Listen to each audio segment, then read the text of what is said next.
Good morning everyone. जैसा कि हमने कल डिस्कस किया था, अगर किसी का कोई भी डाउट है तो उसको हम डिस्कस करने वाले हैं। तो वैसे तो मैं फर्स्ट चैप्टर में ही स्टार्ट करने वाला था, पर किसी का डाउट आ गया था कि हमें क्या पढ़ना है, मौर्यन एडमिनिस्ट्रेशन जो है उसके बारे में थोड़ा सा एक्सप्लेन कर दीजिए। तो उसी के रिगार्डिंग जो है आज की ये क्लास होने वाली है। इसमें हम आपका ये डाउट लें।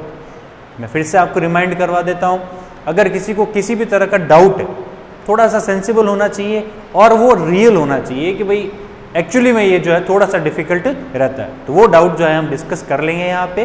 तो आज जो सबसे पहला टॉपिक जो है वो है आपका मॉडर्न एडमिनिस्ट्रेशन। वैसे तो अभी सब पढ़ चुके हैं, मैं चाहूँगा अपनी टेक्स्ट बुक आप ओपन कर लें और उसमें हम फिर से एक बार देख लेते हैं, ठीक है ना। तो ये जो है आपका अराउंड 6 पार्ट्स में डिवाइडेड है। 3 पार्ट क्योंकि मैंने पहले लिख दिए, 3 पार्ट अभी हम डिस्कस कर लेंगे। एडमिनिस्ट्रेशन को समझने से पहले आपको ये देखना पड़ेगा कि एडमिनिस्ट्रेशन होता क्या। तो एडमिनिस्ट्रेशन क्या होता है, किसी चीज़ को एडमिनिस्टर करना, किसी को मैनेज करना। किसी को मीन्स अगर मान लीजिए ये स्कूल है, इसको मैनेज करने के लिए क्या है, सबसे ऊपर जो भी सोसाइटी के जो भी चीफ है वो है, उसके बाद आपके रेस्पेक्टिव प्रिंसिपल, उसके बाद जो भी ट्रेजरर जो है वो है, फिर आपके टीचर्स है, फिर आपके सबऑर्डिनेट जो भी आपके वर्कर्स है वो यहाँ पे हैं, ठीक है, हेल्पर्स जिनको हम कहते हैं, सब हैं यहाँ। तो क्या हो रहा है कि एक स्टेप बाय स्टेप क्रोनोलॉजी में अप से लेके डाउन तक जो है ये वर्क करता है। अगर आपका घर है तो घर में सबसे बुजुर्ग लोग हैं, फिर आपके पेरेंट्स हैं, फिर आप हो या आपके बड़े ब्रदर सिस्टर कोई लोग हैं, और कंबाइंड फैमिली है तो और भी बहुत से लोग हैं। तो हम स्टेप बाय स्टेप चलते हैं। इंडिया की बात करें, जैसा कि आपने स्टेट गवर्नमेंट और सेंट्रल गवर्नमेंट के अंदर पढ़ ही रखा होगा कि भाई सबसे ऊपर प्रेसिडेंट है, उसके बाद में चीफ मिनिस्टर है, उसके बाद में काउंसिल ऑफ मिनिस्टर है, उसके बाद में एग्जीक्यूटिव बॉडी है, उसके बाद में आप लास्ट लेवल तक जाएंगे तो पंचायत है, ग्रामीण है, ग्राम सेवक है, पटवारी एक्सेट्रा एक्सेट्रा, तो सभी कुछ डिवाइडेड है। तो मॉडर्न एडमिनिस्ट्रेशन जो है वो भी इसी फॉर्मेट में चलता था, या हम ये कह सकते हैं आज का जो पॉलिटिकल सिस्टम है वो हमने कहाँ से लिया है, मॉडर्न एडमिनिस्ट्रेशन से लिया। तो सबसे बड़ी बात जो आप देखेंगे बुक के अंदर कि यहाँ पे सेंट्रलाइज्ड गवर्नमेंट सिस्टम था। सेंट्रलाइज्ड मींस सबसे पहले एक राजा था, राजा के नीचे कुछ मंत्री, मंत्री के नीचे कुछ और वाइस मिनिस्टर्स, उसके बाद में जो और सबऑर्डिनेट ऑफिसर्स और भी एक्स्ट्रा।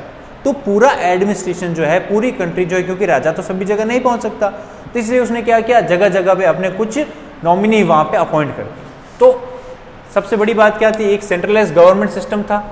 और अर्थशास्त्र जो है, जो चाणक्य ने लिखा है या कौटिल्य ने लिखा है, उसमें उन्होंने बताया है कि कोई भी जो स्टेट है, अब स्टेट क्या होता है ये आपको पता है, कोई भी स्टेट है उसके 7 कंपोनेंट्स होते हैं। तो देखो ये क्वेश्चन भी आ सकता है, मैंने पढ़ाया भी होगा कि स्टेट जो है उसके 7 कंपोनेंट्स होते हैं। तो क्वेश्चन 2 आ सकते हैं, कौन कौन से 7 कंपोनेंट्स होते हैं, तो सबके नाम लिखना, ये भी आ सकता है क्वेश्चन, बहुत इंपॉर्टेंट क्वेश्चन है। या 7 कंपोनेंट जो है वो कौन सी बुक में लिखा हुआ है, तो आपको लिखना है अर्थशास्त्र जो है चाणक्य की, उसके अंदर लिखा हुआ है। तो 2 क्वेश्चन यहां से बन जा रहे हैं, प्लीज इस पे ध्यान देना। अभी भी क्या हो रहा है, जब क्लास चल रही है, आज जो आपकी क्लास हो रही होगी, इसके अंदर आप देखेंगे लाइव चैट जो है, अगर आप यूट्यूब पे देख रहे हैं, लाइव चैट जो है वो ओपन मिलेगा आपको। तो किसी तरह का कोई भी आपको डाउट लगता है वो आप यहीं पे पूछ सकते हैं। क्लास जो है वो फिक्स ड्यूरेशन की रहने वाली है कि इतना टाइम ही चलेगी, उसके बाद फिर आपको यूट्यूब पे ये नहीं मिलेगा, ये प्राइवेट कर दिया जाएगा, ठीक है ना। तो आपको साथ में रहना ताकि आपकी पंक्चुअलिटी बनी रहे, इसीलिए इसका मेन इसका ऑब्जेक्टिव है, ठीक है। 7 कंपोनेंट में क्या है, सबसे पहले राजा, ऑब्वियस सी बात है, फिर अमात्य जो मेन मिनिस्टर है, फिर जनपद, जनपद मतलब कि जहाँ पे जनता रहती है, जो डिस्ट्रिक्ट्स है, जो भी प्रोविंसेस है वो, दुर्ग फोर्ट को कहते हैं, कोष पैसा रेवेन्यू चाहिए, सेना आर्मी जो चाहिए, और मित्र, मित्र मतलब कि जो पड़ोसी राजा वगैरह है, जो हमारे नेबर है वो। ये 7 कंपोनेंट जो है वो जरूरी है किसी भी स्टेट के लिए, इनके बिना स्टेट जो नहीं हो सकता। ऐसा कहाँ लिखा हुआ है, अर्थशास्त्र जो बुक है चाणक्य की उसके अंदर मेंशन्ड है। सीएम जो चीफ मिनिस्टर या जिसको पीएम कह सकते हैं वो, प्लस प्रीस्ट जो मेन पुरोहित है, उनको कौन अपॉइंट करते थे, किंग, ठीक है। और ये जो अपॉइंटमेंट करने का जो ये प्रोसीजर है वो कहता था उपत परीक्षण। परीक्षण मतलब कि चेक करना, जांचना, टेस्ट लेना, ताकि ये जो बंदे या ये जो लोग मैं अपॉइंट कर रहा हूं, मैं मीन्स किंग, वो डिजायरेबल है या नहीं है, एलिजिबल है या नहीं है जिस पोस्ट के लिए अपॉइंट किया जा रहा है। तो उपत परीक्षण, ये भी क्वेश्चन आ सकता है कि उपत परीक्षण क्या होता है। ये होता है कि किंग जब इन दोनों को सेलेक्ट करता था उसका जो प्रोसीजर है वो क्या कहलाता है, उपद परीक्षण। फिर एक परीक्षण मंत्री होता था, मंत्रणा होता था। परीक्षण मंत्रणा मतलब कि काउंसिल ऑफ मिनिस्टर होता था जो क्या करता था, हर चीज से मंत्रणा, मंत्रणा मतलब कि इवेल्युएशन, चेक, डिस्कशन ये करता। तो इसका हिंदी वर्ड होता है ये, जिसको हम आज सीओएम या काउंसिल ऑफ मिनिस्टर कहते हैं। तो ये आप इसको नोट कर सकते हैं। मैं क्योंकि क्लास कंटिन्यू रहने वाली है तो आप प्लीज उसको साथ में ही करें। अगर कोई इसके हिसाब से बैठा है कि मैं बाद में डाउनलोड कर लूंगा तो वो पॉसिबल नहीं है। अभी भी आप देख पा रहे होंगे डाउनलोड का बटन जो है वो इनविजिबल है, उस पर क्रॉस लगा हुआ है। और आगे भी अब, और उसके बाद जस्ट जैसे ये क्लास पूरी हो जाएगी मैं क्लास को प्राइवेट कर देने वाला हूँ। तो आपको कोई चांस नहीं मिलने वाला है कि हम ज़्यादा डेट करें। जिनकी छूट गई है उससे क्या कर सकते हैं, कल से जो नेक्स्ट क्लास होगी उस पर आप पंक्चुअल बने रहिए, ठीक है ना। बाकी इसमें कुछ नहीं हो सकता। काफ़ी लोगों को ओवर कॉन्फिडेंस रहता है कि हम जो आपकी ज़रूरत नहीं, हम हमारा कर लेंगे वगैरह जो है, जो कि हम क्लास में बात भी कर चुके हैं। ट्यूशन वाले जो हैं बंदे, तो उनके लिए कुछ नहीं कह सकते। आपको पढ़ना है तो पढ़िए, नहीं पढ़ना तो मत पढ़े, ठीक है।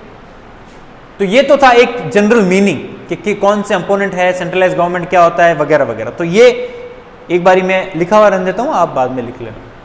फिर जो सेकंड स्टेप है वो आपका central administration. Main central administration, पूरा देश जो है, पूरा स्टेट जो है मौर्यन टाइम में कैसे बटा हुआ था, डिवाइडेड था।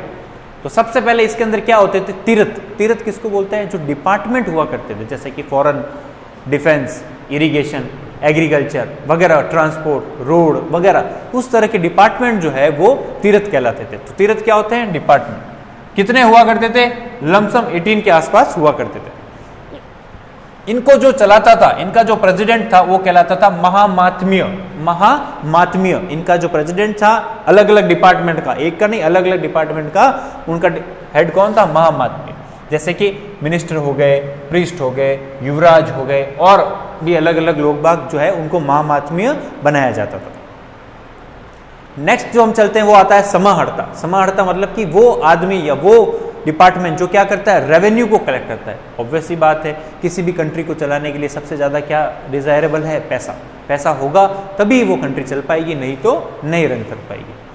उसके बाद में आता है आपका सन्निधाता। सन्निधाता कौन, ट्रेजरर, खजांची जिसको बोलते हैं, जो पूरा ऑडिट रखता था, कितना आया पैसा, कितना गया पैसा, कितना है नहीं है, ये सब कुछ। इसके अलावा बहुत डिफरेंट आप पढ़ोगे, जो हमने क्लास के अंदर डिस्कस किया था, सीता अध्यक्ष जो लैंड वाला होता था, लूना अध्यक्ष हो गया, आठविक जो फॉरेस्ट वाला होता था, ये इसके अलावा भी बहुत से लिखे हुए हैं। ये सारे जो है अलग अलग सेंट्रल एडमिनिस्ट्रेशन के अंदर डिपार्टमेंट हुआ करते थे, ठीक है ना। तो ये था आपका सेंट्रल एडमिनिस्ट्रेशन। इसके बाद में जो नया डिपार्टमेंट या नया जो टॉपिक है वो है आपका प्रोविंशियल एडमिनिस्ट्रेशन। देखो, अगर इंडिया है तो अगर मैं इंडिया की बात करूं, इंडियन गवर्नमेंट की, तो वो कहलाएगा सेंट्रल एडमिनिस्ट्रेशन। अगर मैं स्टेट की बात करूं, जैसे कि हमारे यहाँ है राजस्थान, उत्तर प्रदेश, मध्य प्रदेश, पंजाब, हरियाणा, तो इनको अलग अलग उस वक्त कहा गया है प्रोविंसेस। तो इनकी सरकार यहाँ पड़ी, और अब स्टेट के बारे में पढ़ना है तो हम पढ़ेंगे प्रोविंसेस के अंदर। प्रोविंसेस में ज़्यादातर क्या होता था कि मौर्यन जो है सिस्टम पूरा, वो 5 प्रोविंसेस में, पूरा कंट्री जो है वो 5 स्टेट के अंदर डिवाइडेड था। और स्टेट को कौन चलाया करता था, स्टेट को राजा जनरली क्या है, सबसे पहले अपनी मॉनिटरिंग में या अपने जो युवराज जो प्रिंस है, ताकि उसको भी एक्सपोजर मिल सके कि किस तरह से कंट्री रन करती है, तो प्रिंसेस को वहाँ पे अपॉइंट किया करता था। जो युवराज जो वगैरह है उनको अपॉइंट किया जाता था एज अ हेड। बाकी उस हेड के नीचे चलाने के लिए क्या होता था, तो पहली बात हम देख लेते हैं 5 प्रोविंसेस कौन से, तो मध्य देश, उत्तरापथ, अवंती, राष्ट्र, दक्षिणापथ और कलिंगा। वो हमने मार्क भी किया हुआ है, आपने पढ़ा हुआ भी। प्रोविंसेस किसके कंट्रोल में रहते थे, प्रिंस के। अब ये प्रोविंसेस जो है और डिवाइडेड रहते हैं, जैसे कि राज्य है, ये स्टेट जो है डिवाइडेड होता है डिस्ट्रिक्ट, डिस्ट्रिक्ट होता है तहसील्स में, तहसील्स होता है विलेजेस में। उसी तरह प्रोविंस जो है वो डिवाइड होता था विषय, विषय का जो मालिक, डिस्ट्रिक्ट का जो मालिक है वो विषयपति, जैसे कि कलेक्टर। स्थानिक और जो तहसील वगैरह होता था उसको कहते थे, डिस्ट्रिक्ट का जो हेड होता था वो गोप, जो सबसे स्मॉलेस्ट यूनिट हुआ करती थी, जैसे कि आप मान सकते हो विलेज या विलेज से ऊपर एक पंचायत समिति टाइप का, तो वो स्मॉलेस्ट यूनिट हुआ करती थी, और उसका जो हेड हुआ करता था वो होता था गोप।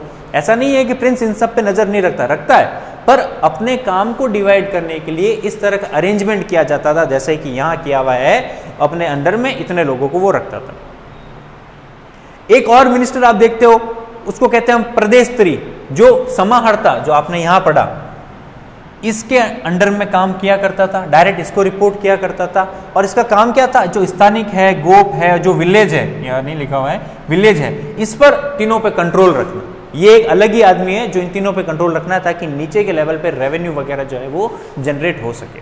ठीक है, जैसा कि इसको रेवेन्यू इंस्पेक्टर भी बोल सकते हो आप, ठीक है ना। तो ये इस पे काम करता। तो प्रदेश ट्री अगर कोई पूछ लेता है प्रदेश ट्री क्या है, तो आपको बताना है एक समाहर्ता के अंडर में काम करता था और इन तीनों पे कंट्रोल ये रखता था। होता कहाँ था, प्रोविंशियल एडमिनिस्ट्रेशन के अंदर होता था। तो स्टूडेंट्स, ये मॉडर्न एडमिनिस्ट्रेशन के पहले 3 पार्ट है। इसको आप, मैं 30 सेकंड के लिए 20 सेकंड के रुक जा रहा हूं, थोड़ा आप देख लें, इसको नोट कर लें। हम जो है अभी कंटिन्यू कर रहे हैं नेक्स्ट।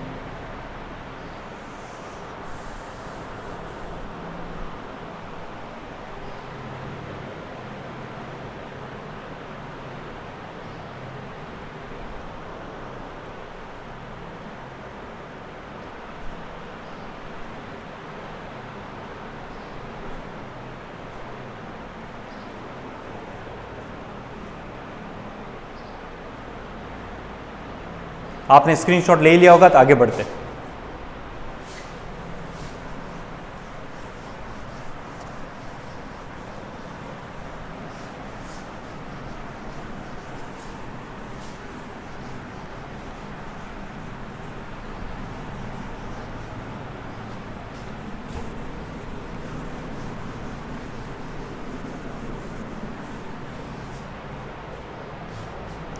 अब जो नेक्स्ट है, फोर्थ, वो है आपका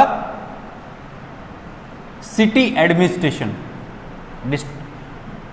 प्रोविंस की बात कर ली, अब सिटी की बात कर लेते हैं। अब जैसे कि मान लीजिए हमने राजस्थान की बात कर ली, अब हम आते हैं जोधपुर के। जोधपुर सिटी है, या उस वक्त जो सिटीज हुआ करती थी उनकी बात है। तो ये कोई जोधपुर लिखना नहीं है, समझाने के लिए एक्सप्लेन कर रहा हूं। अब सिटी एडमिनिस्ट्रेशन जो है वो कितने पार्ट में डिवाइडेड था, तो डिवाइडेड क्या था, यहाँ पे एक 30 मेंबर्स हुआ करते थे। 30 मेंबर्स, जिनके अंदर क्या होती थी, आपके 6 कमिटीज होती थी, और हर कमेटी के अंदर 5 मेंबर हुआ करते थे। एक कमेटी में 5 मेंबर, तो 6 कमेटी में कितना मेंबर हुआ, 30 मेंबर्स। ये लोग जो है पूरा सिटी पे ध्यान रखते थे, सिटी पे फोकस करते थे, सिटी को कैसे चलाना है इस पे ज्यादा ध्यान रखा करते थे। मेजर कौन कौन से थे इनमें, ये सबसे पहले तो इंडस्ट्री, उसके बाद में आप ये देख सकते हो कि फॉरेनर्स पे जो ध्यान रखती थी एक कमेटी ये हुआ करती थी, इसमें भी 5 लोग हैं, इसमें भी 5 लोग। थर्ड जो है वो आपके आ जाता था बर्थ और डेथ का ध्यान रखने वाले,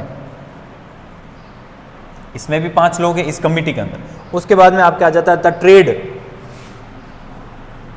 उसके बाद में जो मैन्युफैक्चर्ड गुड्स है, मैन्युफैक्चर्ड गुड्स जो है उन पे ध्यान रखने वाले ये कमिटी है, इसमें भी 5, इसमें भी 5। और लास्ट बच जाता है आपका सेल्स टैक्स,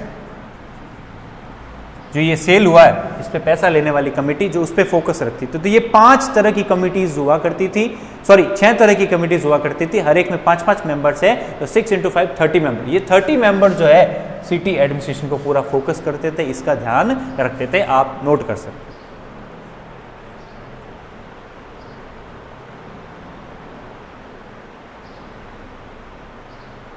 चलिए आगे बढ़ते हैं। अब आता है आपका मिलिट्री डिपार्टमेंट, ठीक है ना। तो मिलिट्री डिपार्टमेंट, इसको यहीं इरेज कर देता हूं। मिलिट्री डिपार्टमेंट भी सेम है, 5th।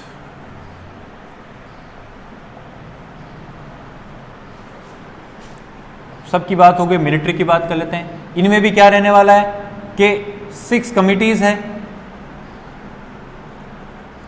5 मेंबर्स हैं हर एक में, तो टोटल कितने हो गए, 30 मेंबर्स हो गए। मिलिट्री डिपार्टमेंट जो है वो भी 6 डिफरेंट कमिटीज में डिवाइडेड था। डिफरेंट कमिटीज कौन सी हो गई, उसके अंदर आपके आ गया सबसे पहले जो इन्फेंट्री है, इन्फेंट्री मतलब कि जो पैदल सैनिक है, जो पांव से चलते हैं। उसके बाद में रथ सेना, उसके बाद में जो एलिफेंट वाली, उसके बाद में कैवेलरी, ठीक है। उसके बाद में आ जाता है आपका नेवल फोर्सेस, अगर है तो नेवल फोर्सेस। तो ये हो गई आपके 5। और इसके अलावा रह जाता है आपका इन्फेंट्री हो गया, पैदल हो गया, और घोड़ा हो गया, कैवेलरी हो गई 5। और इसके अलावा जो स्पेशल, जो राजा के अंडर में रहा करते थे, वो स्पेशल फोर्स अलग से हो गई। इन पे फोकस कौन रखेगा, इन पे ध्यान कौन रखेगा, ये अलग अलग कमिटीज बनी हुई है। और ये टोटल कितना हो जाता था 5 मेंबर के हिसाब से 30। तो ये हो गए आपके मिलिट्री डिपार्टमेंट, इसको भी आप नोट करें। चलिए आगे बढ़ते हैं। नोट ऐसा है कि आप सभी लोग इंटेलिजेंट से, मुझसे बहुत ज़्यादा इंटेलिजेंट है, सभी में बहुत ज़्यादा दिमाग है, स्क्रीनशॉट वगैरह ले ही लिया होगा, अब ले लो। चलिए आगे चलते हैं, हो गया ठीक।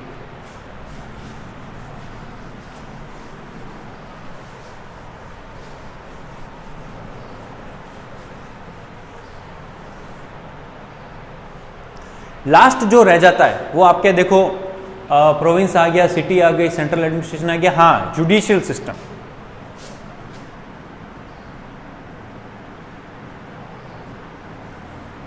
जुडिशरी, हर जगह जुडिशरी तो इंपॉर्टेंट है, एग्जीक्यूटिव हो गया, लेजिस्लेचर हो गया, हर कोई लोग हो गए, तो जुडिशरी का जो है ध्यान करना बहुत जरूरी। इसके अंदर क्या होता था कि जो जनपद वगैरह हैं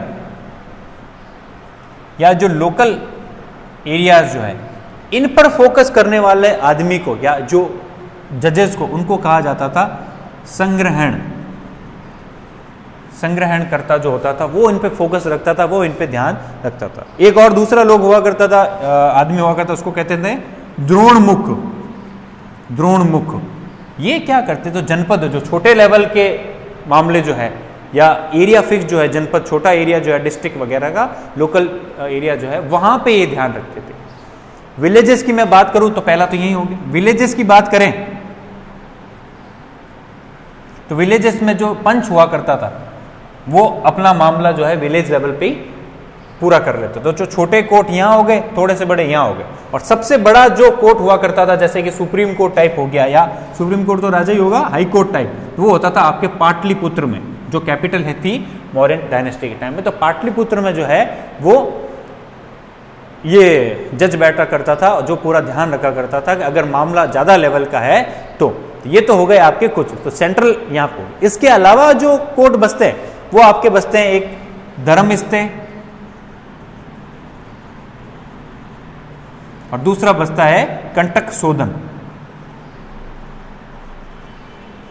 क्या बसता है, धर्मस्थे और कंटक शोधन। जो धर्मस्थे वाला जो है उसका क्या काम होता था, उसका काम होता था आपके सिविल कोर्ट, सिविल मामले, किसी ने जमीन हड़प ली है, किसी ने जो है पैसा लिया था दिया नहीं वगैरह के जो छोटे मामले होते हैं जिनमें किसी तरह का ऑफेंस, क्रिमिनल ऑफेंस नहीं, वो सिविल। क्रिमिनल लूट हो गया, मर्डर हो गया, स्टैब मतलब कि चाकू से मार दिया वगैरह, जहाँ पे किसी की डेथ हो जाए या वुंडेड हो जाए कोई पर्सन वगैरह के, ये जो मामले होते हैं वो आपके क्रिमिनल मैटर्स के अंदर आते हैं। तो क्रिमिनल मैटर धर्मस्थे सिविल कोर्ट, लोकल लेवल पे विलेज पे वो पंच सरपंच कर लेता था। पाटलिपुत्र जो है सुप्रीम सेंट्रल पूरी जो हाई कोर्ट है वो वहाँ पे, जो मीडियम लेवल है वो संग्रहण करता हुआ द्रोणमुख, ये लोग यहाँ पे बैठते। तो ये थी जुडिशरी। आपको ये सारे भी लिखने हैं, खाली इन दोनों के लिखने से काम नहीं होगा, ठीक है ना। वो तो हमने इसलिए पूछा जाता था ये 2 मार्क्स में क्वेश्चन रेज हो जाए, पर जब आप पूरा अगर आ जाता है जुडिशरी का, तब आपको ये 2, 3, 4 ये चारों पॉइंट जो है वहाँ पे डिस्क्राइब करना। तो यहाँ पे जो है आपका मौर्यन एडमिनिस्ट्रेशन कंप्लीट हो जाता है। आई होप आपको जो है समझ में आ गया होगा। वैसे क्लास में भी आपने अगर ध्यान दिया है तो वहाँ पे भी समझ में आ जाना चाहिए था, एग्जाम में भी दिया है, टेस्ट में भी दिया है, फिर भी कोई बात नहीं, जिनको समझ में नहीं आया अब समझ में आ गया होगा। तो ये आपके रहने वाला है। अब अगर आपको परमानेंटली याद करना है तो आप क्या करेंगे, बुक के अंदर फिर से एक बार रीडिंग लगा लेना अभी, तो आपका जो है ये परमानेंट हो जाएगा। मुझे नहीं लगता अब कोई डाउट वगैरह इसमें रहता है, और यहाँ पे आपका मॉडर्न एडमिनिस्ट्रेशन कंप्लीट हो जा रहा है। नेक्स्ट जो क्लास होगी उसके अंदर कोई नया टॉपिक अगर आपका कोई आ गया तो मैं वो देख लूँगा, नहीं तो मेरी तरफ से जो मुझे इंपॉर्टेंट लगता है मैं उसको डिस्क्राइब कर दूंगा, 1 या 2 टॉपिक जो भी मेरा ड्यूरेशन रहेगा। तब तक किसी को कोई भी डाउट हो, अभी आज है तो लाइव चैट जो नीचे चल रहा है, आप उसके अंदर लाइव चैट का ऑप्शन आ रहा होगा यूट्यूब में, अगर आप इसको विंडो को छोटा करेंगे, ठीक है ना, उसके अंदर आप जाइए, उसके अंदर आप कोई भी कमेंट वगैरह लिख सकते हैं, मुझे अभी हाथों हाथ पता चल जाएगा। क्लास जो है इसी ड्यूरेशन की रहने वाली है। जैसे ही मैं एंड करूँगा क्लास, अभी 1 या 2 मिनट बाद ये क्लास यहाँ से प्राइवेट हो जाएगी, तो डाउनलोडिंग का ऑप्शन वगैरह का फिलहाल नहीं रहने वाला आपके पास, बाद में देखी जाएगी। फिर से कहूँगा पढ़ाई को कंटिन्यू रखें, एग्ज़ाम होंगे ही होंगे। जो लोग गांव में हैं या यहीं हैं और घूम रहे हैं, क्रिकेट खेल रहे हैं, या यहाँ वहाँ सड़क पे घूम रहे हैं, मैं देखता हूँ काफ़ी लोगों को, उनसे रिक्वेस्ट है बाहर ना निकलें, कोविड का पूरा ध्यान रखें, प्रोटोकॉल को फॉलो करें, स्टैंडर्ड ऑपरेशन प्रोसीजर जो है SOPs उनका ध्यान रखें, जो भी गवर्नमेंट का रूल्स है वो बनाएं और अपने फ्यूचर पे फोकस करें। स्कूल कमिटेड है, साइंस है, अगर आपको साइंस लेना हो, मार्क्स जो भी रहते हैं आपके, अगर आपको साइंस लेना है तो आप स्कूल के पास पूरी बेस्ट फैकल्टी है, आप इसमें आइए। आपको आर्ट्स लेना है तो आर्ट्स की भी तो बेस्ट फैकल्टी है ही है हमारे पास पूरे एरिया में। ट्यूशन्स वगैरह कोचिंग वालों के बैकअप में नहीं आना है, ज़्यादा मार्क्स आ जाते हैं और आपको लगता है कि हम पता नहीं क्या IIT कर लेंगे, तो कोचिंग वाले तो नहीं करवा पाएंगे, उन पर फोकस नहीं करना। उनके ज़्यादा से ज़्यादा आपको कॉल आते रहेंगे आगे 1-2 महीने के अंदर, यहाँ आ जाइए भाई, आपका कोई फ्रेंड कहेगा, उस पर नहीं जाना है, अपनी अकल लगानी है और रिवीजन करते रहना है। जो मेहनत, जो ऑनेस्टी से वर्क हमने आप पे किया है उसको याद रखना है और भी कोई डाउट हो तो कंटिन्यू रखना, ठीक है ना। चलिए मिलते हैं बाद में।